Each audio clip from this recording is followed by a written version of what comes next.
សួស្តីប្រិយមិត្តអ្នកស្នេហាវិស័យ anime ទាំងអស់គ្នាស្វាគមន៍មកកាន់ការសម្រាយរឿងភាគថ្មីរបស់ admin ទៀតហើយ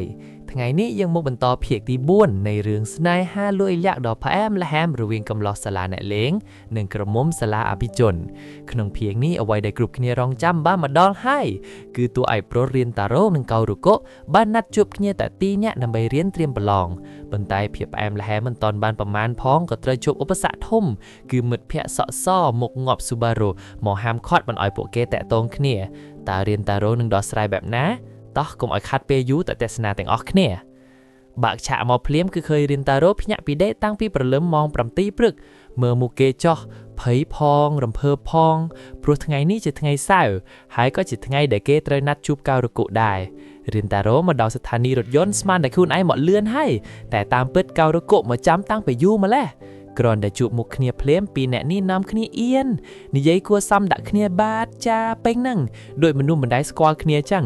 រៀនតារ៉ូលួចគិតក្នុងចិត្តថាការនៅសាលាមិនសូវអីទេតែដល់ពេលមកជួបគ្នាក្រៅម៉ោងរៀនបែបនេះកោរូកូមើលទៅកាន់តែ cute ជាងមិនទៅទៀតបន្ទាប់មកកោរូកូក៏នាំរៀនតារ៉ូទៅហាងកាហ្វេមួយដែលនាងចង់ទៅយូរហើយពេលមកហូបមកដល់ admin និយាយត្រង់កញ្ញាកោរូកូពេលបានញ៉ាំរបស់ឆ្ងាញ់មុខ cute កប់សេរីហ្មងធ្វើឲ្យរៀនតារ៉ូភ្លឹកមើលឡើងប្លែកខ្លួន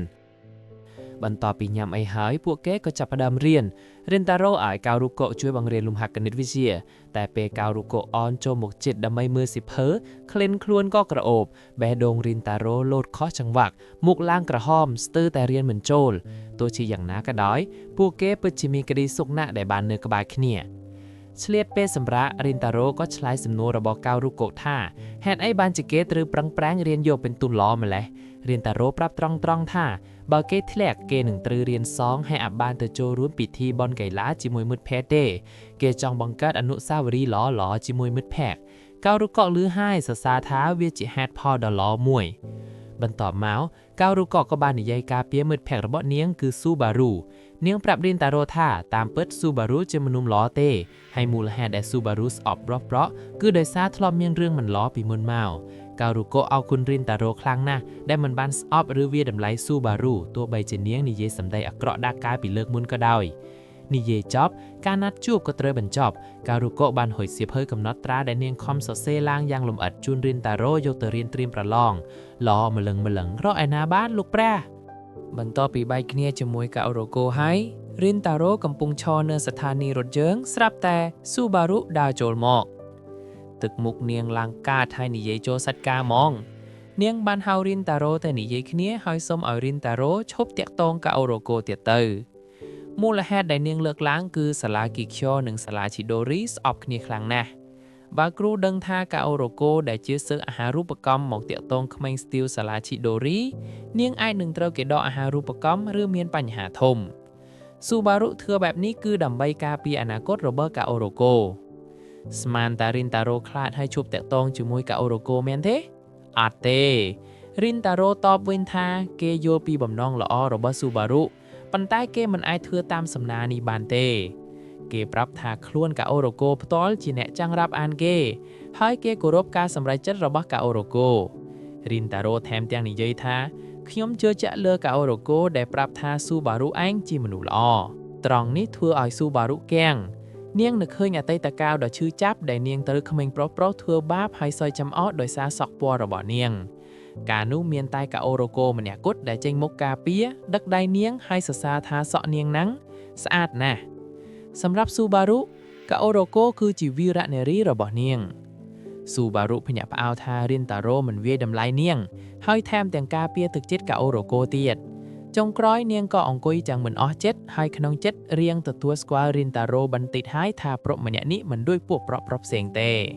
កាត់មកពេលដែលរៀនតារ៉ូនៅលើរថភ្លើងរៀនតារ៉ូបានជួបសិស្សស្រីសាលាគីក្យោ2នាក់ដែលគេធ្លាប់ឲ្យកន្លែងអង្គុយនៅបណ្ណាល័យកាលពីភាគមុនហើយលើកនេះរៀនតារ៉ូក៏បានងើបចេញម្ដងទៀតដើម្បីឲ្យពួកនាងបានអង្គុយឃើញរៀនតារ៉ូភ្លាមពួកនាងភ័យតែដាច់ចិត្តដាមនយីអរគុណរៀនតារ៉ូដែលបានឲ្យកន្លែងអង្គុយដល់ពួកនាងហើយប្រាប់រៀនតារ៉ូថាគឺពួកនាងនឹងហើយដែលរៀនតារ៉ូបានឲ្យកន្លែងអង្គុយកាលពីលើកមុននៅបណ្ណាល័យឬដូច្នេះ เติบรินตาโรนึกเคยធ្វើឲ្យរិនតារ៉ូឆហ្គាំងស្មានមកដល់ថាមានស្រីស្អាតមកនិយាយរកមនុស្សមុខកាយដូចជារិនតារ៉ូសក់នេះបញ្ជាក់ថាអំពើល្អរបស់រិនតារ៉ូចាប់ផ្ដើមផ្លាស់ប្ដូរការយល់ឃើញរបស់សិស្សសាលាឃីគីយ៉ូបន្តិចម្ដងបន្តិចហើយថ្ងៃប្រកាសលទ្ធផលបានមកដល់គ្រូដាចៃសន្លឹកប្រឡងគ្រូហៅឈ្មោះម៉ែដាសាកាយហើយចុងក្រោយអ៊ូសាមីនិងស៊ូម៉ូហ្គីរិនតារ៉ូលទ្ធផលគឺជាប់ទាំងអស់គ្នារិនតារ៉ូធ្វើបានល្អលើសពី50ពិន្ទុចំណាយអាប៉េអ៊ូសាមីវិញបិចធ្លាក់អូហូសណាងកប់ម៉ងពួកគេសប្បាយចិត្តខ្លាំងណាស់ស្រែកហូពេញថ្នាក់ដែលបានទៅចូលរួមពិធីបុណ្យកីឡាដោយជោគជ័យសាគូវិញធ្វើរឹកមិនខ្វល់តែតាមពិតលួចញញឹមអជំនួសមិត្តភក្តិខ្លួនរៀនតារ៉ូសប្បាយចិត្តណាស់ហើយបំរុងខទៅខោរ៉ូកូដើម្បីអរគុណនាងតែក៏នឹកឃើញពីសម្ដីរបស់ស៊ូបារុទើបមិនហ៊ានខលវិញប៉ុន្តែពេលនោះស្រាប់តែអាប៉ៃអ៊ូសាមីសាគូនិងយូរីតាបានប្រឡែងគ្នាហើយធ្វើឲ្យបុកតុករៀនតារ៉ូដួនពេលនោះផងក៏បានជ្រោះសម្ពុតតូចមួយដែលកោឡូកូបានសរសេរទុកឲ្យរៀនតារ៉ូហើយអាប៉ៃសាគូវិញក៏បានដើរទៅរើសយកចប់បាត់អាម៉េចទេរៀនតារ៉ូខំលាក់សងើបហើយអូខេចឹងភាគ4យើងចាប់ប៉ុណ្ណឹងកុំភ្លេចរងចាំទស្សនាភាគ5បន្តទៀតណាបើពេញចិត្តកុំភ្លេចចុច like follow និង subscribe ផងជម្រាបលា